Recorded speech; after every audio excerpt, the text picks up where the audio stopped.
What's good, my people? Welcome back to Zoe Life Live. I'm your host, named Zoe. Today I want to talk about a lot of the police shootings that have been going on and being reported in the news and the footage being captured. And sometimes, people have gone live on Facebook and posted their shootings. I first want to say that this is not an anti-police officer video.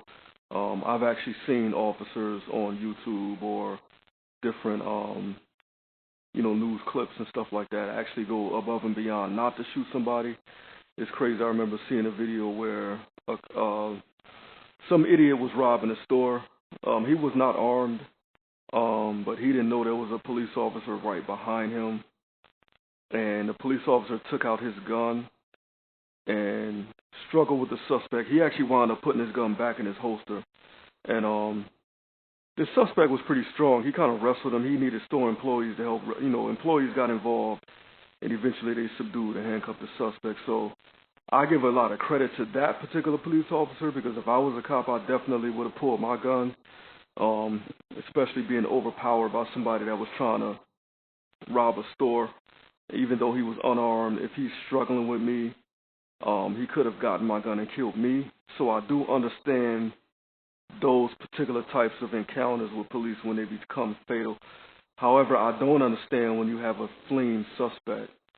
I've seen time and time again different YouTube clips, and I looked at this for about a month or two, where suspects are actually running away, being shot dead. One guy, a couple people I saw in a wheelchair. Actually, this one guy in particular, he was probably in his 60s. He actually turned around and started fleeing in a wheelchair. It didn't matter. They shot him. I remember the brother that was the psychiatric counselor, psychiatrist for an adult who was mentally disabled, and he was playing with a toy truck. And, somebody had a cell phone, and they were both sitting in the middle of the street. The counselor had his hands up way in the air. I mean, this counselor did what I would have did. He laid down flat in the street on his back, had his arms fully extended in the air. What more could he have done? The mental patient had a toy truck in his hand, but somebody called in to the police department saying that he had a gun. They had two police officers near that had this individual with his hands in the air. The guy that shot him was hundreds of feet back with a sniper rifle. Shot him in the leg. He asked the guy, "Why you shoot me?" He said, "I don't know." So, some of y'all know, some of y'all don't know. I am part of the prophetic ministry. So when I do a video, I know not only come with the facts, but I come with spiritual truth in Jesus' name, called as a prophet to the Most High. And so basically, I want to let you all know that it's okay to protest. It's okay to bring a light into a situation so that people can know what the injustice is. But we have to always, at the same time, realize that it's spiritual in nature. This particular incident or this particular problem is spiritual in nature first. And I want to let you all know that it's a spiritual thing, first of all. That Jesus said in the Gospels, that Satan comes to kill, steal, and destroy. So, because if you look at it in the natural, it's never going to make sense. And it goes beyond the black community. There was a young boy, I think 17 years old, 2 years ago. They had it on national news. He was suspected of driving while intoxicated. He was pulled out the car by the police officer. He grabbed his phone to record it. He threw his phone at the cop, and the cop shot him. Now, of course, that's a little extra. I wouldn't throw my phone at a police officer. I wouldn't dare do it, especially being a black man. Apparently, this kid was probably intoxicated. But is a phone really going to harm you? from a 17-year-old kid that's probably like 5'9", 150 pounds. He threw his phone, so what? You know, I'm not there. I'm not a cop. I can't judge from the cop's perspective, but I think a lot of this is emotionally driven.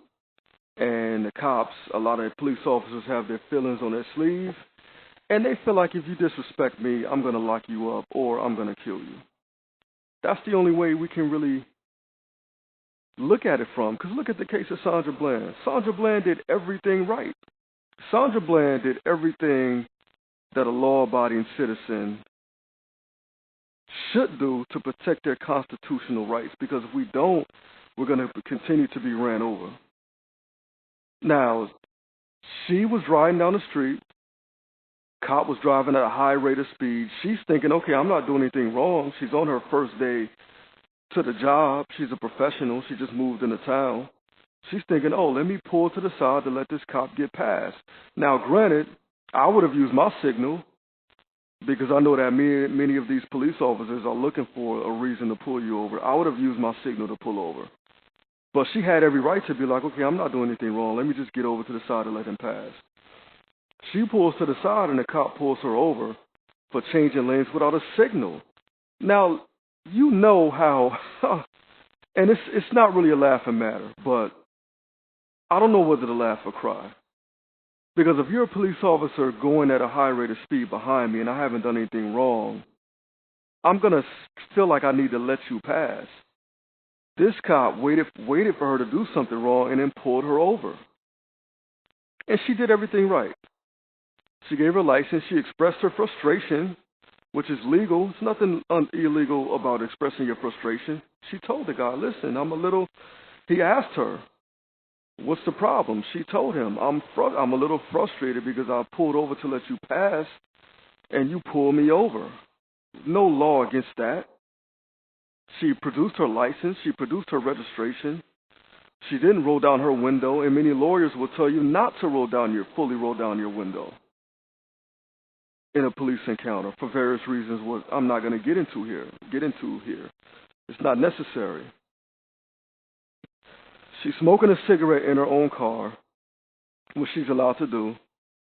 Police officer starts to write her a ticket or a warning or whatever and asks her to put out her cigarette. She doesn't have to put out her cigarette because she's in her own car. When she tells the police officer, why do I have to put out my cigarette? I'm in my car. Now he wants to escalate the situation and calls her out of the car. I suspect because now she feels like, well, that cigarette can be used as a weapon to be thrown at me. You know, nowadays anything can be used as a weapon to a police officer. That kind of reminds me, and again, I want to give a shout out to the good cops out there.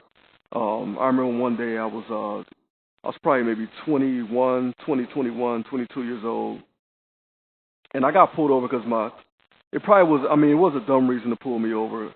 I think it's because my tag was at an angle because the screw wouldn't screw all the way in. I had just got the new license plate for the new car, and the screw wouldn't screw all the way in, so the tag was slightly crooked. Of course, police officer pulled me over, and when I went to produce my registration, I still had the butter knife in my glove compartment from screwing him, because I used it to screw my tag into my car. Cop said, what's the butter knife for? Now, subconsciously, as I'm mentally processing the question, I'm kind of reaching for the butter knife and at the same time pointing to the butter knife and asking a question like, oh, you mean this? And as I do that, the cop says, nope, don't reach for it. I'll be right back.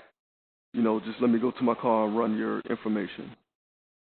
This cop had sense enough to know that I was not a suspect. I was not a violent criminal. We don't think like police all the time. We don't necessarily, especially if you don't think you're a threat. But who knows? There's some cops that probably could have shot me dead because I moved my hand toward a butter knife. And the cop was outside the car. He wasn't even for some reason, this guy wasn't even I don't even think he was on the driver's side. I think he may have even been on the passenger side. I can't remember. But that wasn't the case with Sandra Bland.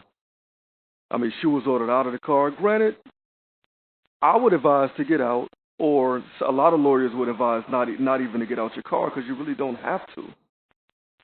She gets out. He starts to handcuff her. She becomes hysterical. It's her first day on the job. She doesn't want to get fired. She's on her way to work. She's in a brand new city. And so she goes hysterical. A lot of this footage goes off of the camera, and she winds up getting slammed to the ground, locked up, and she winds up dead. Now I don't know if it was a suicide or a depression. I mean, or a homicide. I don't know. Nobody knows for sure. They said she suffered from depression, but Sandra Bland did everything right, still wound up dead. So we need to know, brothers and sisters, that this is. I'm not acute. I'm not trying to make excuses for the bad cops. I'm trying to say that look at the bigger picture. Satan comes to kill, steal, and destroy. And there's a spirit right now operating on the police departments of America to be aggressive, to be gangster, to kill and destroy people's lives. I've seen false evidence being planted on people, not with my own eyes, but just following up on news reports. I've seen people dead, taken to jail for no reason. They even had a lawyer who was giving her client advice at the scene where a cop had stopped this young man. Lawyers telling this young man what to do and what not to do. This police officer locked up the freaking lawyer because she didn't want the police taking pictures of the young man because obviously she knows the law and she didn't feel it was necessary. So anyway, I want to let y'all know and tell y'all, number one, be prayed up at all times.